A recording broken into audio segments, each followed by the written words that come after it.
Goswami Srila Prabhupada ki jai. Jai Vishnupad Paramahamsa Parivrajacharya Stota Shatashi Shimad His Divine Grace Srila Bhakti Siddhanta Saraswati Goswami Maharaj Prabhupada ki jai. Ananta Koti Vaishnava Vrinda ki jai. Grantaraj Srimad Bhagavatam ki jai. Yugadharma Harinam Sankirtan ki jai. Gaura Premanandi. All glories to the Assembled Devotees. All glories to the Assembled Devotees. All glories to the Assembled Devotees. All glories to the lotus feet of His Divine Grace, A.C. Bhaktivedanta Swami Srila Prabhupada.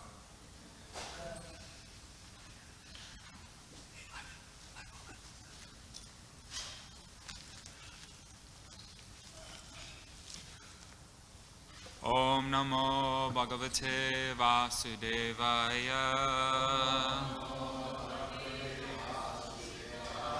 Om Namo Bhagavate Vasudevaya. Om Namo Bhagavate Vasudevaya.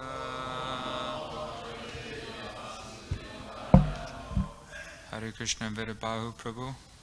Would you like to speak today? No, okay.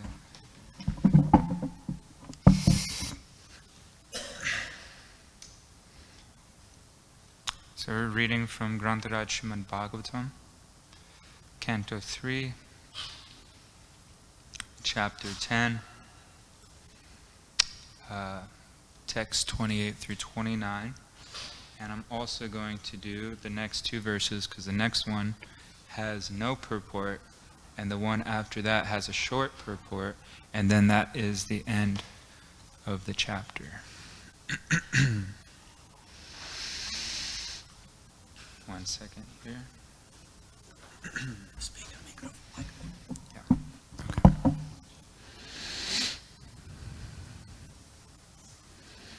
So what I'll do is I'll read the verse 28 and 29, Sanskrit and English by myself, as well as the next verse, and then we will all do 31 together.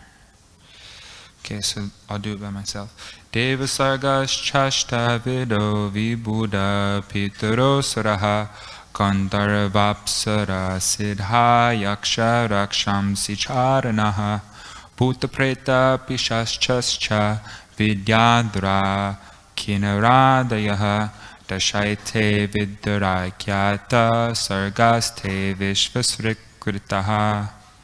Translation: the creation of the demigods is of 8 varieties. 1. The demigods. 2. The forefathers. 3. The asuras, or demons. 4. The gandharvas and apsaras, or angels. 5. The yakshas and rakshasas. 6. The siddhas, charanas, and vidyadharas. 7. The bhutas, pretas, and pishachas. And 8. The superhuman beings, celestial singers, etc. All are created by Brahma, the creator of the universe. Purport. As explained in the second canto of Srimad Bhagavatam, the siddhas are inhabitants of Siddhaloka, where the residents travel in space without vehicles. At their mere will, they can pass from one planet to another without difficulty. Therefore, in the upper planets, the inhabitants are far superior to the inhabitants of this planet in the matter of art, culture, and science, since they possess brains superior to those of human beings. The spirits and jinn mentioned in this connection are also counted among the demigods because they are able to perform uncommon functions not possible for men. Okay, we'll do this verse together. I'm sorry, I was mistaken. Text 30 is actually the last verse and purport of the chapter. So we'll do this together. Ata param pravakshyami vamshan manvantarani cha evam raja plutasrashta kalpadishvatma borhari Srityata moga sankalpa Atmaivatmanam atmana Atha param pravakshyami Vamshan manvantarani cha Evam raja pluta srashta Kalpadvish atma borhari Srijatmoga sankalpa Atma vaitmanam atmana. Please chant.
Okay, Mataji's, please chant.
Okay, synonyms. Ataha, here.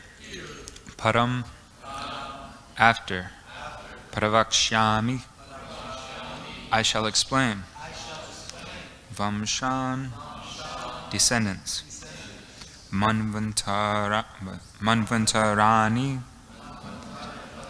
different advents of Manus, Cha, and Evam, thus, Rajaplutaha, infused with the mode of passion, Srashta, the creator, Kalpa Adishu, in different millenniums, Atmabhu, self-advent, Harihi, the personality of Godhead, Srejati, creates, Amoga, unfailing, Sankalpaha, determination, Atma Eva, he himself, Atmanam, himself, Atmana, by his own energy. Translation and purport by His Divine Grace A.C. Bhaktivedanta Swami Srila Prabhupada Ki Jai. Now I shall describe the descendants of the Manus, the creator, Brahma, as the incarnation of the passion mode of the personality of Godhead, creates the universal affairs with unfailing desires in every millennium by the force of the Lord's energy. Purport. The cosmic manifestation is an expansion of one of the many energies of the Supreme Personality of Godhead. The Creator and the created are both emanations of the same Supreme Truth. As stated in the beginning of the Bhagavatam, Janmadyasya Yataha. Thus, in the Bhaktivedanta purports of the 3rd canto, 10th chapter of the Srimad Bhagavatam, entitled Divisions of the Creation. Om Ganantimindasya Gananjana Shalakaya Chakshu Unmilitam Mina Tasmai Shri Gurave Namaha. I was born in the darkest ignorance. My spiritual master opened my eyes with the torchlight of knowledge. I offer my humble obeisances unto his lotus feet. Vanchikapaturi Vishtra Kripasanabi Evicha Patitanam Bhavanibhyo Vaishnavibhyo Namo Namaha. Jai Shri Krishna Chaitanya Prabhu Nityananda Shri Advaita Gadadhar Shri Vasadi Gaura Bhakta Vrinda. Hare Krishna Krishna Krishna Hare Hare, Hare Rama Rama Rama Hare Hare.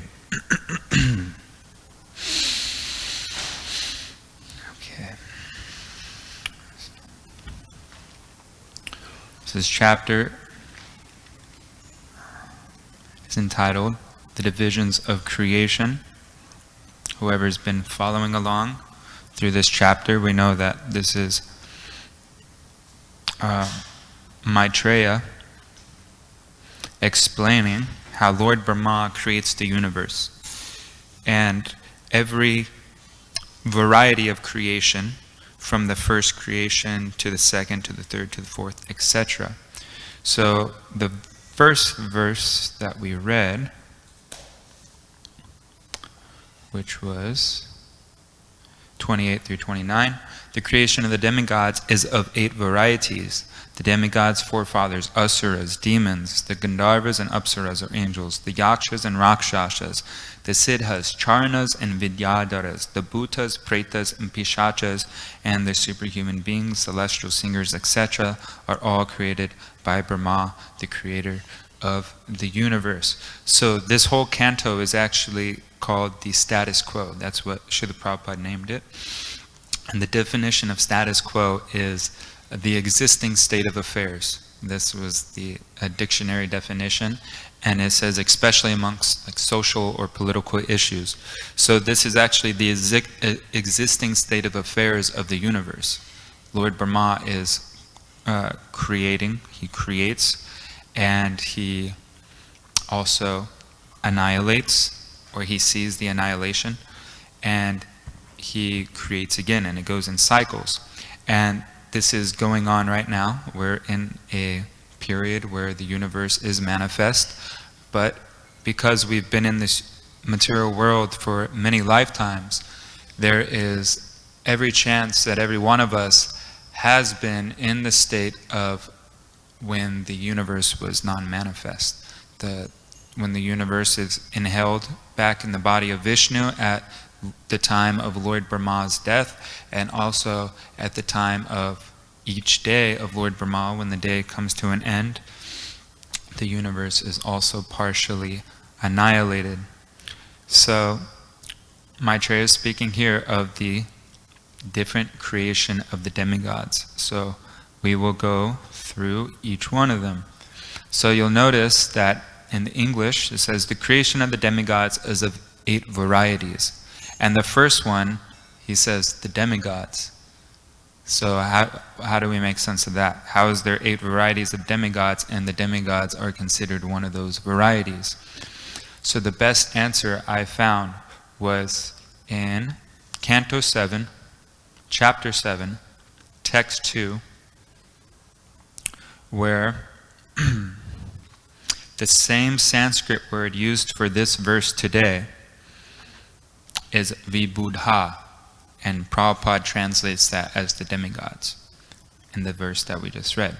Now in Canto 7, Chapter 7, Text 2, this same word vibudha, Prabhupada translates it as the demigods headed by King Indra. So my understanding is that when it says that the demigods are one variety of the 8 types of demigods, it's meaning the demigods headed by Lord Indra, which are the Adityas, right? The pious children or descendants of Kashyapa Muni with his wife Aditi. And then we have the 4 fathers, which my understanding are the Prajapatis, which are, Praja means like offspring. So there's types of demigods in the universe that were serving Vishnu in the sense that they are supplying progeny or offspring, and that's basically our genealogical line of the universe. We are all coming from the Prajapatis. And the Asuras, which are the demons, the Gandharvas, or the Apsaras, or angels. The Apsaras are celestial singers. And then we have the Rakshas and Rakshasas, which Prabhupada translates the Yakshas as super protectors, and Rakshasas here in synonyms as giants. And we all know Rakshasas, many of them are man-eating giants. And then we have number 6, the Siddhas, Charnas, and Vidyadharas. And Prabhupada talks about this in the purport, that the Siddhas, they are inhabitants of Siddhaloka, which is one of the topmost planets in the universe. And the residents there, they actually have all mystic powers. Just inherently, if you are an inhabitant of Siddhaloka, it means you're a Siddha, means you're a perfected being in the sense that you are either highly elevated in yoga, mystic yoga, or Siddha can be understood in various ways. Like we have Nitya Siddhas, those eternally perfect living entities that never fall down to the material world. And we have the Sadhana Siddhas, us who are trying to perform sadhana. Eventually, by Krishna's mercy, we will attain the perfection of our sadhana. So that's Sadhana Siddha.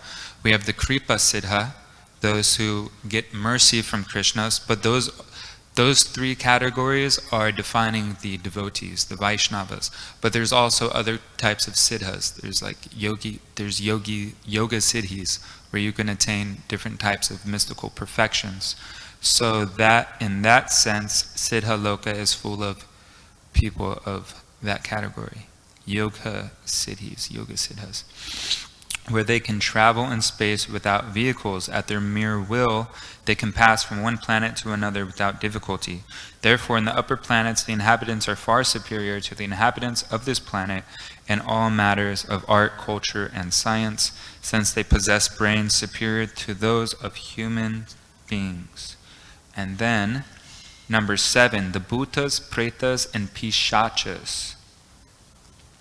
And Prabhupada translates that as Bhuta, jinn, which is actually a word coming from the Islamic tradition. They have the same concept, that it's like they have a subtle form, and they're like ghost, but they're not like regular ghosts. They're very powerful. And according to the Islamic tradition, and I haven't found this in Prabhupada's books, but according to the Islamic tradition, they can shapeshift, and a lot of them take the form of reptilians and snakes. But Prabhupada, through my reading of Prabhupada's books, it's usually the concept I get is some sort of like ghostly being.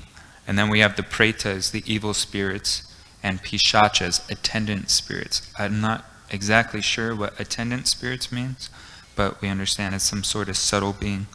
And then number 8, the superhuman beings, the celestial singers, etc. All are created by Brahma, the creator of the universe.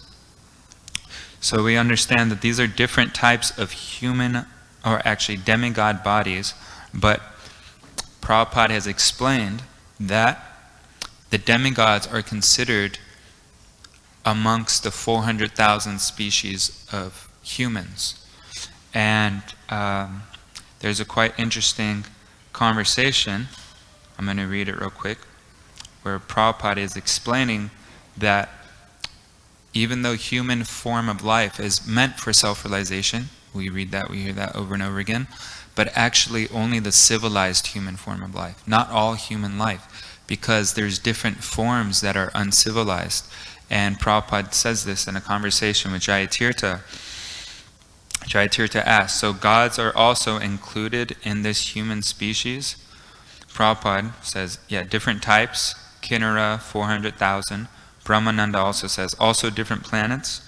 And Prabhupada said, yes, but everyone can become a devotee. There is no harm. It is not that because one is in the lower species, he cannot become a devotee. Everyone can become a devotee. Yoni, they can also become perfect devotee. This is the power of God. He can deliver anyone without any consideration. Therefore, Pandita Samadarshana, he does not make these divisions. He sees that this is a spirit soul, so let them be delivered. That's all. Pandita Samadarshana. Materially, there is division. He is black, he is white, he is this, he is that. That is all material. And in one Prabhupada memories, I was hearing one Mataji, Prabhupada disciple, she was in a class, Prabhupada was speaking, and he said that anyone who performs devotional service is guaranteed a human form of life. And the devotees cheered, like, Jai. And then he said, don't be so quick to celebrate, because even monkeys are considered one of the species of human. So there's lower species of humans that aren't necessarily fit for self-realization generally.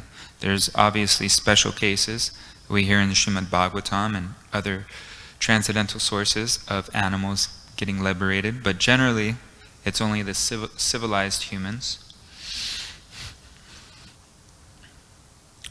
And Krishna creates all these divisions for a particular purpose. And the particular purpose is this. The conditioned souls we desire in different ways. And Krishna is actually facilitating our desires. He creates this virtual reality, this material world, this dream, where we get to act like we are the supreme being, we're the supreme controller. And through that initial desire of wanting to be the supreme, there's varieties of different bodies to try to facilitate that experience. We all first come as Lord Brahma. We may act as demigods with superhuman powers, or the modes of nature, 3 modes of nature, goodness, passion, and ignorance, according to which ones we choose to try to enjoy and associate with. We can go to lower species of life, but we're all trying to become the supreme. The germ, the worm, the bird, the whatever, the lion, they're all trying to be the supreme. They want to be the supreme enjoyer, the supreme controller. And also amongst, obviously, human beings, that is our desire. But Krishna creates these different types of bodies, and the human form is very special, because in the human form is the only form that gets karma. The animals do not get karma. They're actually playing out their karma. The reason why a dog is a dog, that soul entered a dog's body, because it was his karma to become a dog. But he's living out his karma. He's burning off his karma by being in a dog body. But the human form is very unique. And I like to give the example of like the bus terminal, what's it called, in LA? Yeah, Union Station. All the trains and the buses, they start from there in the morning. They all go their separate directions during the day, and they all come back. So this earthly planet, especially the human form of life, is something like that. We get to choose where we go. Do we go up on higher planets? Do we go in lower planets? Do we stay on this planet as a human? Do we stay on this planet as an animal? It all depends on our karma, our consciousness, and the modes of nature we choose to associate with. But even if we want to elevate to the higher planets, we know this is all the material world. Abrahma bhupana loka punar arvartano arjuna mamupete tu kayantya punar janma navidite. From the highest planet in this material world, Brahma Loka, to the lowest, all are places of misery wherein repeated birth and death take place. Krishna explains this. Krishna also explains that Tribir Guna Mayer Bhavir, how's it go? Ebi Sarvamitam Jagat Mohitam Nabijanati Mam Ebya Param Avyayam. The whole world, this universe, every created being, they cannot understand transcendence with their material minds and intelligence. You cannot use matter to understand something that's beyond matter. It actually has to come from a transcendental source. The soul by nature is transcendental. Devotion to God is transcendental. So when the soul at one point decides to connect with the Supreme, then there is some transcendental exchange that takes place. And only in that sense could you understand something transcendental. Transcendence has to reveal himself to us. Krishna has to reveal himself to us. We cannot understand Krishna by our own means. And in the purport of that verse I just read, which is chapter 7, text 13, Prabhupada says that the whole world is enchanted by the three modes of material nature. Actually, the translation goes like this. I don't think I said it. Deluded by the three modes, goodness, passion, and ignorance, the whole world does not know me, who am above the modes and inexhaustible. Every living entity under the influence of material nature has a particular type of body and a particular type of psychological and biological activities accordingly. There are four classes of men functioning in the three material modes. We know that. Brahmana, Kshatriya, Vaishya, Shudra. Those who are purely in the mode of passion are called Kshatriyas. Those in the mode of goodness, Brahmanas. Passion and ignorance mix is Vaishyas. Those in the mode of ignorance are called Shudras. So Prabhupada is explaining that actually it doesn't matter what mode of nature you're conditioned by. If you have a human form of life, you can engage your conditioning in such a way that you get purified from that conditioning. And how is that possible? How can we use our own conditioning to get purified from our own conditioning? It's like if we step on a thorn and a thorn is stuck in our foot, and we can use another thorn to take the thorn stuck in our foot out. So in the same way, we can use so-called matter or Krishna's material energy and our own conditioning in such a way that we connect with Krishna, and it's like taking out the thorn of materialistic contamination. So the whole idea is whatever condition we're in, whatever form of body we're in, man, female, the conditioning of Kshatriya, Brahmana, Vaishya, Shudra, etc., you engage that propensity and that form in Krishna's service, and you will attain perfection through that way if you follow it correctly. And Krishna, Chatur Vida Bhajante Mam, as it go, chapter 4, text 13, that Krishna creates the Chatur Varnya Mayastristam Guna Karma Vibhagashaha Tasyam, I forgot the last. Yeah, so basically Krishna is saying that according to the three modes of material nature, he creates the four divisions of human society. So Krishna actually created this Varna ashram system for the elevation of human society. So whether we have a male body, okay, I'm not a man, I'm a soul. I don't know my eternal spiritual form in the spiritual world quite yet. Krishna has not revealed that to me. But right now, I have a particular psychological, physical conditioning. I have the way that I think and the modes of nature that I'm conditioned by in a male body at the present moment. And at the present moment, I'm trying to become a devotee. So I'm going to engage whatever Krishna or the laws of karma have given to me in Krishna's service. And we have to use intelligence, and we have to understand the Shastra to do so properly.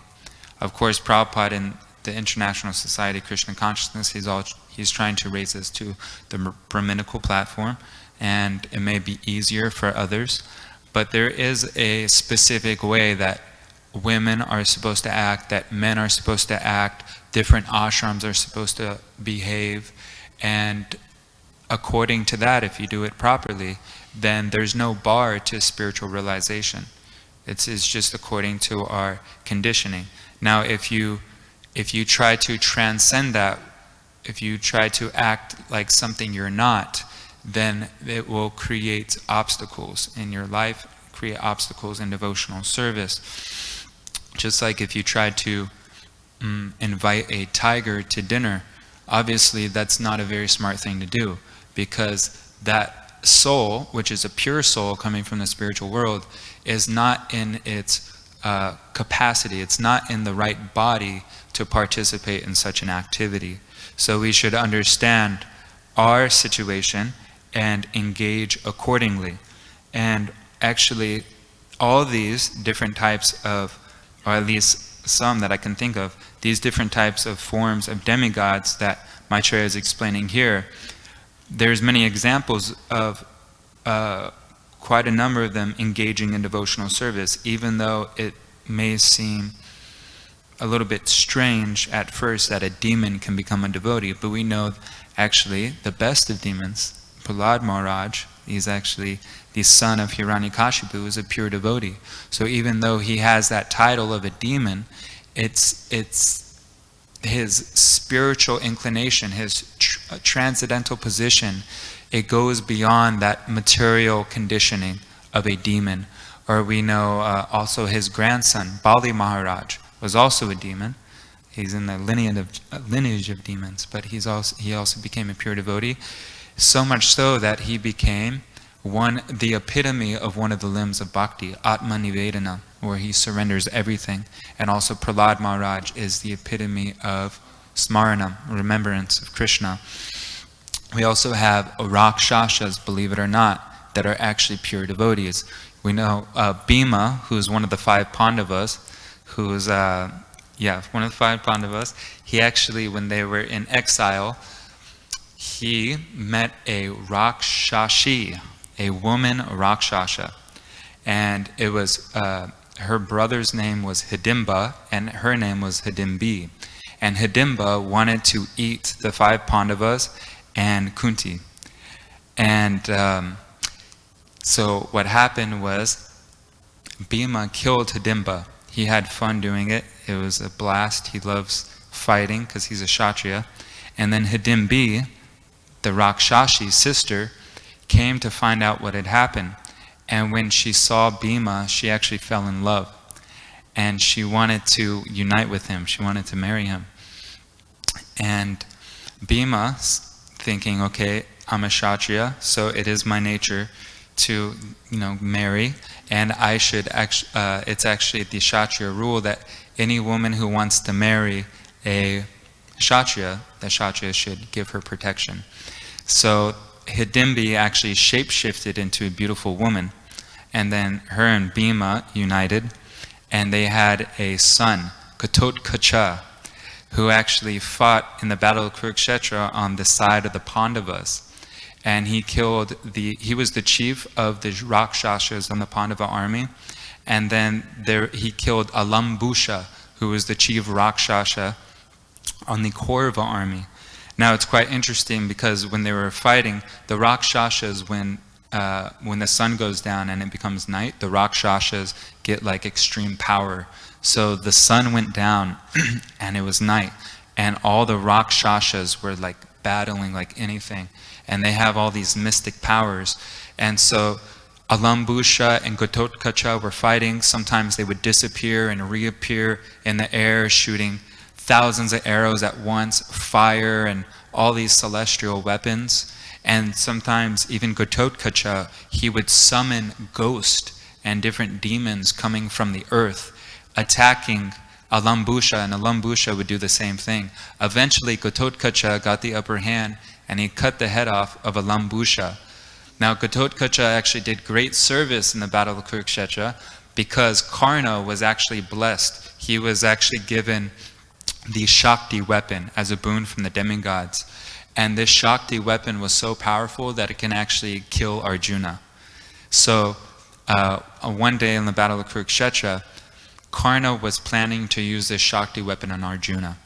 And Ghototkacha actually was wreaking havoc on that day, killing tens and thousands of soldiers just by himself. So he was doing so much chaos, killing so much of the Kaurava army, that Karna started fighting him. And Ghototkacha put up a very good fight. And Karna, we know, is almost as powerful as Arjuna. There's different categories of fighters in Mahabharata. We have the Ativratas, which are the best. They can fight an unlimited number of soldiers single-handedly. And the warriors that fit the Ativrata category are soldiers like Bhishma Dev, Arjuna, Dronacharya, and Karna's almost up there. Then right under that, and maybe even Bhima could be perhaps up there. Right under that, we have the Maharatas, those who can fight thousands of soldiers at once. And those are soldiers like Duryodhana and even Maharaj Yudhishthir, soldiers of that category. Ashvatthama, they're a little bit lower in rank, but they're still very powerful. So Ghototkacha was so powerful that he was almost about to defeat Karna. So Karna, out of being so desperate, he decided to use, he didn't have any other option. He used the Shakti weapon on Ghototkacha. And what happened was this Shakti weapon hit Ghototkacha. Ghototkacha was pierced in the heart, and as he was dying, he expanded himself gigantically. So even as he was dying, he engaged in devotional service, because as a giant, he purposely fell on the Kaurava army and crushed like tens and thousands of soldiers. So even as he was dying, he made an offering to Krishna to kill the Kaurava army. And so after that, the Pandavas were very sad that their son, Ghototkacha, had died in battle this day. But actually Krishna was very happy. After the battle of the day, they all went to their camp, and Krishna was the only one that was celebrating. And the Pandavas were a little bit confused. We have Ghototkacha, who's so dear to us, he died, but you're celebrating. And Krishna explained, the reason why I'm celebrating is because that Shakti weapon could only be used once. And it was meant, Karna was planning to kill Arjuna. And if Arjuna died, the war would be over. The Kauravas would have won. But he used the Shakti weapon on Ghototkacha. So now, basically, we have the battle in our hand. We're going to win. Ghototkacha is actually explained, he's bald, he has pointed ears and fangs. His chariot has skulls on them. If you saw him, you'd be horrified. But he is actually a pure devotee.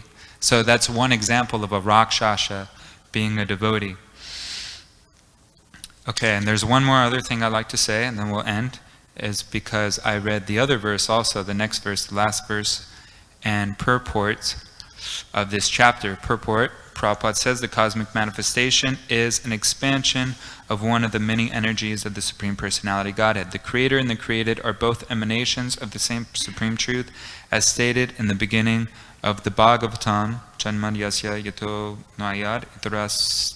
I forget this verse, it's been a long time. I'll read it though. Yeah, here we go. Janmad Yasya Yato Nayad Itaras Charvesh Abhigas Varat Tene Brahma Hridaya Adi Kavage Muryanti Yat Suryaha Tejo Vari Mritam Yata Vanimayo Yatra Chisargo Mresha Damna Swainam Sada Nirasta Kuikam Satyam Param Dhimahi. Translation: O my Lord, Sri Krishna, son of Vasudeva, O all-pervading personality of Godhead, I offer my respectful obeisances unto you. I meditate upon Lord Sri Krishna because he is the absolute truth and the primeval cause of all causes of the creation, sustenance, and destruction of the manifested universes. He is directly and indirectly conscious of all manifestations. Directly and indirectly meaning if someone pinches me and you see it, I'm pinching myself right now, I can feel it directly. But you're also experiencing it, but you're experiencing it indirectly. So Krishna is both experiencing directly and indirectly everything of the cosmic manifestations, which is pretty mind-blowing. It is he only who first imparted the Vedic knowledge unto the heart of Brahmaji, the original living being. So, we hear, he first imparted the Vedic knowledge unto Lord Brahma. He also imparted the knowledge how to create the universe, and that's what this chapter was about in the Bhagavatam. By him, even the great sages and demigods are placed into illusion, as one is bewildered by the illusory representations of water seen in fire, or land seen in water. So even the demigods are placed into illusion. Krishna also says in the Bhagavad Gita that those in the mode of goodness, they worship the demigods. Those in the mode of passion, they worship powerful living entities, even like demonic living entities, or people on even like earth, human living entities. And those in the mode of passion worship ghosts and spirits. And he also says, Kamaistai Sriya Hriti Jnana Prapadyante na Devataha Tam Tam Niyamam Astaya Prakata Niyata Swaya. What were you saying? Okay. And Krishna is saying here that those whose knowledge has been stolen by illusion, they worship the demigods for a material desires, for a material purpose. So even though worshipping the demigods may be in the mode of goodness, this is because it's according to the Vedas. If you want to enjoy materially, you worship the demigods. That's the bona fide way to get material prosperity. But it is still not considered very intelligent. Krishna says those whose intelligence has been stolen do this. Anyways, I guess I'll end here. Is there any questions or comments or corrections? Hare Krishna. Yes. Sachitana Prabhu.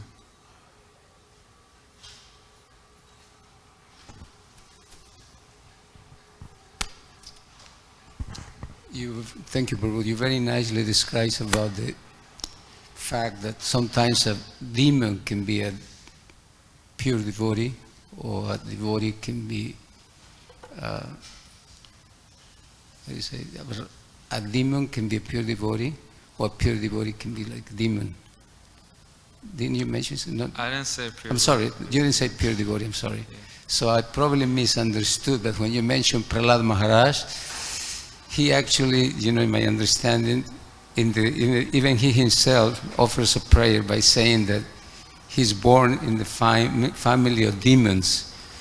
Out of humility, he says that. So I was misunderstanding, I think. But he would actually never be like a demoniac. If somebody might be thinking like that, he's not.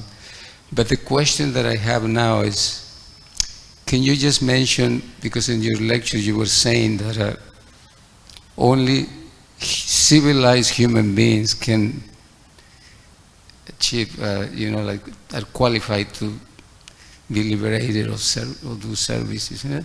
Something like that. Only civilized human beings. So the question will be, what will be the preliminary or the basic qualities that you can name for a civilized human being? No meat eating, no gambling, no intoxication, no illicit sex. So if we're not following that, we're not even considered civilized humans.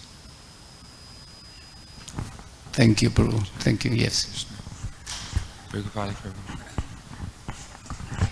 So if a demon can become pure devotee, or be a pure devotee, what's demon about him? I mean, what was demon about Prahlad Maharaj? Why, I mean, just because is it as superficial as he just happened to be born in that family? It's the form. It's the form of body. Just like Gatotkacha was considered a Rakshasa, he even looked like a Rakshasa. but he was a pure devotee. He fought for the Pandava army.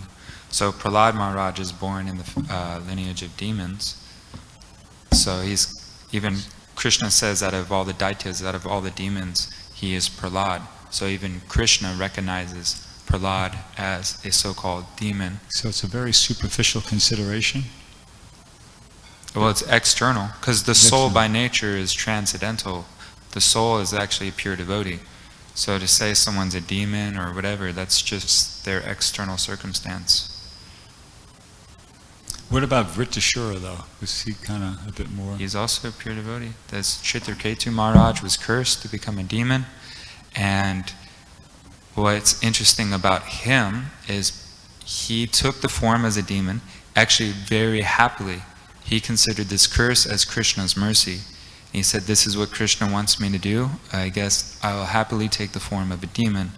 So he took his next birth as Vritrasura, and actually in that form he was killing devotees even. He was killing demigods and devotees. But internally, he always remembered he was a devotee of Krishna. But he understood that this is, for some reason, I don't understand this right now. Maybe I can't comprehend why, but Krishna wants me to do this. So I'm taking it as my service to do. But Vritrasura was a pure devotee. And then he actually ordered Indra to cut his head off, because he knew that when I die, I'm going back to Godhead. So I actually want you, Indra, to kill me. Please cut my head off, and I'll show you how to do it. But then we have like Hiranyakashipu, Hiranyaksha. They we know they're Jai and Vijay. They're also pure devotees, but they take the form as demons. But this is a special category, because these are actually, this is like this is all Leela. Krishna arranged it in such a way. But Hiranyakashipu, Hiranyaksha, they weren't like Vritrasura in the sense that they remembered they were devotees. They actually really thought they were demons. They actually really thought they hated Krishna, and that's also for a transcendental purpose. As we know, there's a whole story behind that. There's one definition in the Bhagavad Gita where it says that who is a demon and who is a demigod. The demigods are those who obey the Lord. Demons are those who disobey or who don't follow the orders of the Lord. That's like in general. The only criterion. So, yeah, when I was hearing about Prahlad Maharaj, I was thinking he doesn't have anything, because actually Narada Muni preached to his mother, and he was inside of his mother, and from the beginning he was the whole life a pure devotee. But then in our understanding, my understanding, sometimes I was considering what the behavior, the way your actions are, that's one of the characteristics of being a demon. Yeah. So when he said that he was, or Krishna himself, we were thinking, well, like a pastime, or just he himself, Prahlad said, out of humility, I don't know.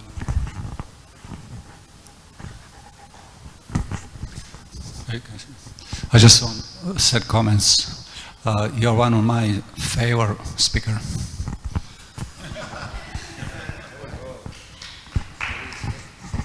Hare Krishna. Can you please give us a nectarian book distribution story that will relish for years on to end? I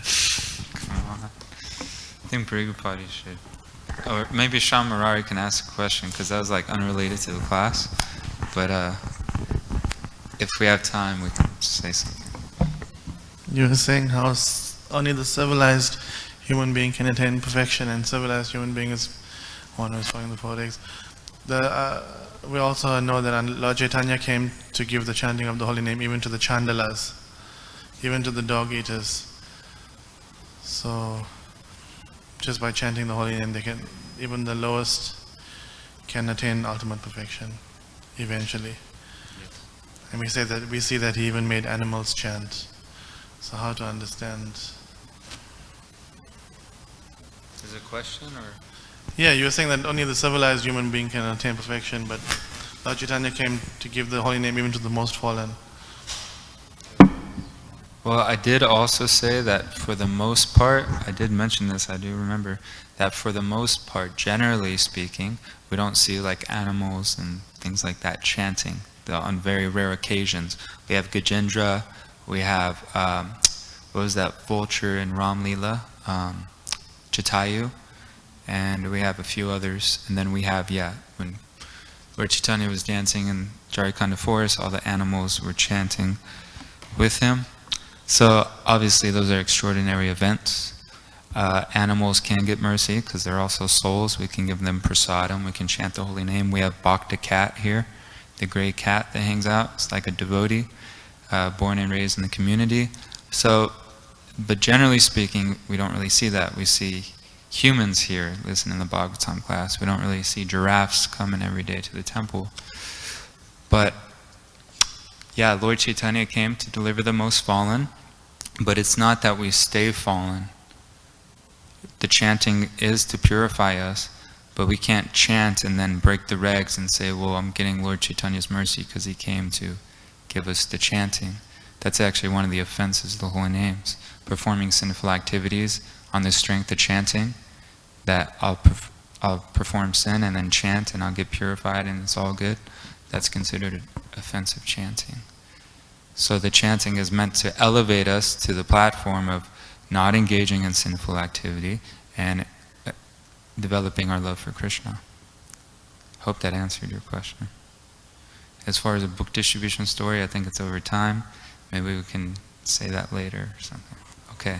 Grantaraj Srimad Bhagavatam Ki Jai. Hari Bol.